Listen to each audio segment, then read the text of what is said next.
This is Rally Round the Cannon, some thoughts on Princeton's history by somebody who should know better. As you peruse the various recollections of 2011 reunions here in our valedictory edition of the year, it's always fun to think about the things that remain the same over the decades. But of course there are necessarily things that change too. The very nature of reunions has morphed from an off-campus pre-commencement boys bash to an on-campus pre-commencement boys bash to an on-campus pre-commencement couples bash with topical speakers to an on-campus pre-commencement families bash with topical speakers, fireworks, and, well, you get the idea. Some of the more substantial additions over the years have been the community service projects run more or less in conjunction with reunions by the major classes. The spiritual descendants of Princeton Project 55, the groundbreaking alumni service program begun in 1989, when the great class of 55 hit 55 years old. The various initiatives often involve building houses, supporting food kitchens, supplying and supervising internships, just about any not-for-profit based activity you can conjure up. The whole approach became more formalized as the Alumni Council formed a service initiative in conjunction with Princeton's 250th in 1996, and then added a standing committee on community service, which acts as a clearinghouse for the ideas of the classes and regions.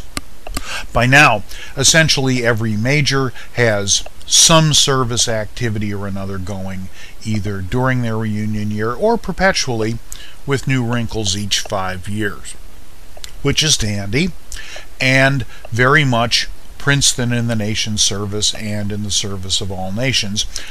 But still, when your class reaches 80 years old or so, there are practical limitations to what you want to undertake. Reading a carpenter's level with bifocals slows down the hammer and nails bit.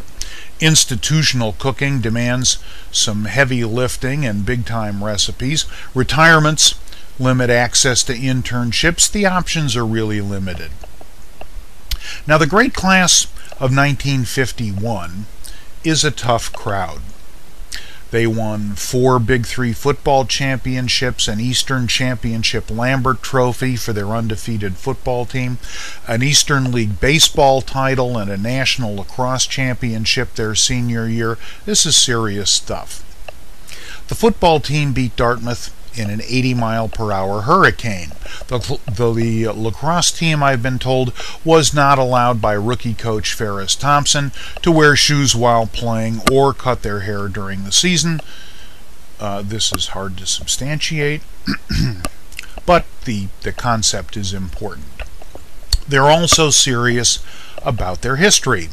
For their 50th reunion 10 years ago, the class of 51 not only executed a fine example of the usual extensive hardbound class book with undergrad reminiscences and current data on each classmate, but they also did a completely separate volume of essays on the historic events of the prior 50 years and the involvement of classmates in them.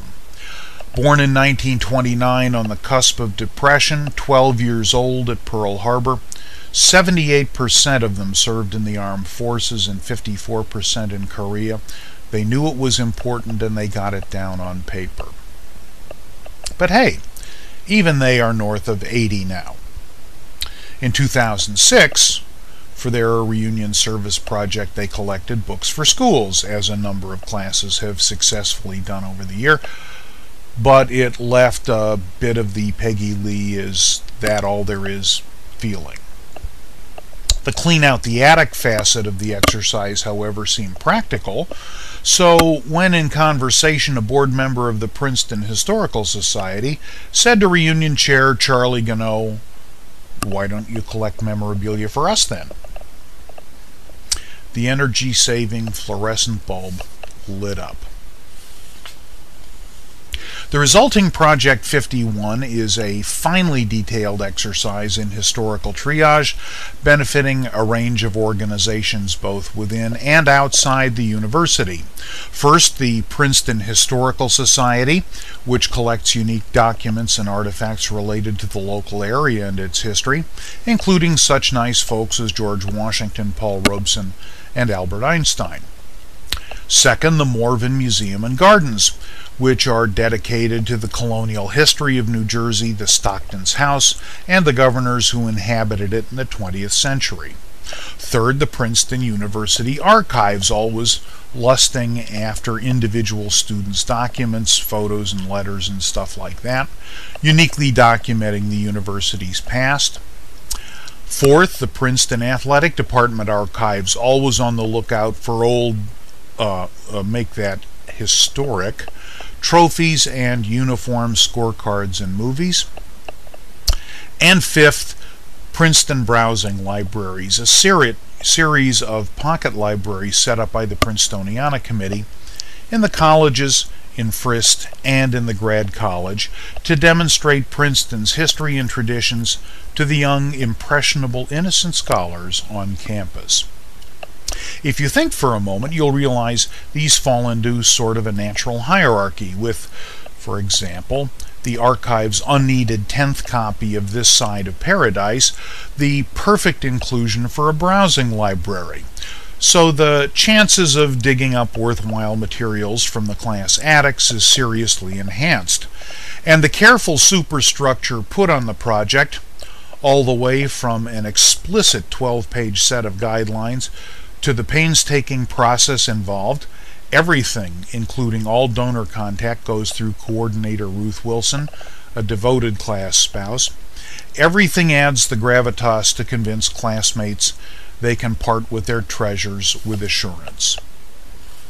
The proceeds are already streaming in, a class blazer from 1911, complete with a 50th reunion button and hat band from 1961, a 1915 class banner that can be used by the great-grandchild class of 2015 in next fall's pre-raid, a custom-made Big Three championship banner from 1947, 48, 49, meaning, of course, it was made in 1950 before the next one.